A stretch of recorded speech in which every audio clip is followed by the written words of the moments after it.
على بركة الله نبدأ ماتش الأرسنال. أنا جيت. أرسنال وفولهام. طبعا الأرسنال هينزل ضغط وكل حاجة، بس برضو هو تقريبا كان بيلعب في نفس التوقيت. بدأ الماتش خسران 1-0 زيه زي مانشستر يونايتد. ليه يا عم؟ هو انتوا بتساعدوا من بعض؟ ده لا كلام فاضي.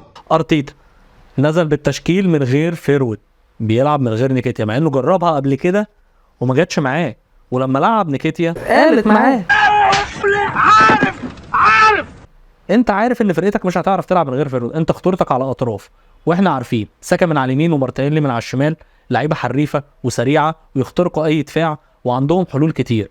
طب ما تلعب معاهم فيرود. كاي هافرتز مش فيرود، ما تلعبش بيه فيرود. استغفر الله العظيم يا رب، استغفر الله العظيم يا رب. وده حصل في الماتش لما ارتيتا خد باله. برافو، اول الشوط التاني ما استناش، ميستو ما بيستناش على التغيير زي مدربين تانية بيفضلوا يستنوا للدقيقه 75 والدقيقه 74 والدقيقه، عارف تفضل انت بقى قاعد بره بتاكل في نفسك ودول قاعدين بيس يا مان بيس. مستنيين اللي هيحصل فيه ايه. هو الراجل لا عنده حاجه غلط في التشكيل، ظبطها وكلنا شايفين فعلا ان هو ظبطها لما نزل فيرود يلعب معاه اللي هو نيكيتيا سريع وبيعرف يفنش، هو عارف يستغل. وطبعا لما جابرييل خيسوس يرجع هيبقى الوضع مختلف. أرجوكم بلا صياح. هو بس مشكلته ان هو كان مصاب، بس لما بيعتمد على نيكيتيا بقيه الفرقه بتلعب كويس، بس مش عشان نيكيتيا جامد قوي، هو لا هو مهاجم كويس، بس لما ظبط الخطه لعبوا كوره. وهي الارسنال عموما يعني بيحبوا يلعبوا الكوره الحلوه، بيلعبوا كوره للكوره. يعني دول مثلا حاجزين كده حجز خماسي ونازلين يمتعوا نفسيهم. وحطهم هافر. يا عم العب سهل بقى، حرام عليك وربنا بلعب معاك تاني. بس يا عم العب سهل. هي دي الارسنال في الدوري الانجليزي، عشان كده دايما الفرقه محبوبه. يعني هي دايما الارسنال دي فرقه محبوبه من 3/4 الناس بتاعت الدوري الانجليزي، طول ما انت مش بتلعب فرقتها. يبدا الماتش ب1-0 بغلطه غريبه من ساكا، قله التركيز، باص غلط، المدافع ما كانش واقف مكانه كويس. بالينيا خد الكوره وراح بيها، ما اعرفش رامسديل انا لقيته لف، يعني انا مش فاهم بصراحه، انا مش فاهم هو كان رايح فين وعمل ايه، بس فهمت بعد ما لقيت بالينيا يلعبها في الجون. هو كان سايب الحته دي فاضيه فاتلعبت، حاول يرجع لها ما لحقش، جت جول. فضل الارسنال تضغط وبتقدم ضحك.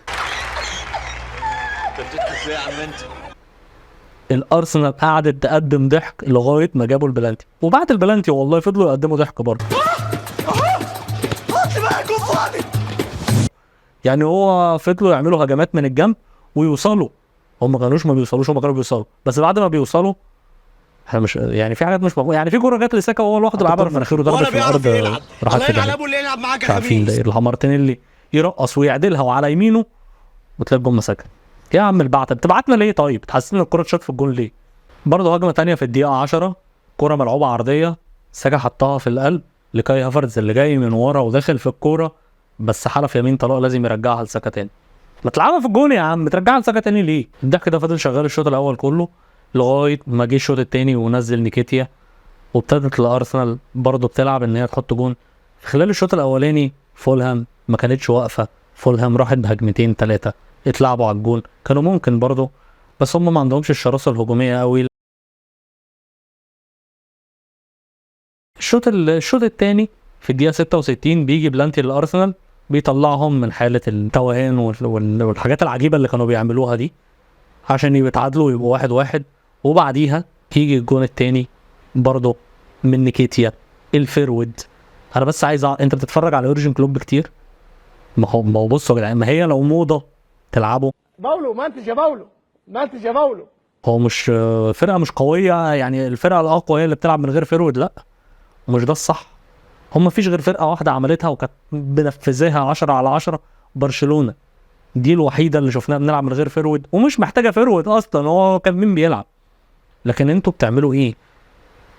فين مهاجم الصندوق الكلاسيكي ده؟ لازم يبقى موجود، حتى لو انت بتديله ادوار تانية لازم يبقى موجود، بالذات في تشكيلتك.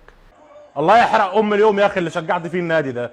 لو تشكيلتك سامحه يا سيدي ماشي اهلا وسهلا، لكن جربته قبل كده وما نفعتش، ولما بينزل بيوريك الفرق عامل ازاي.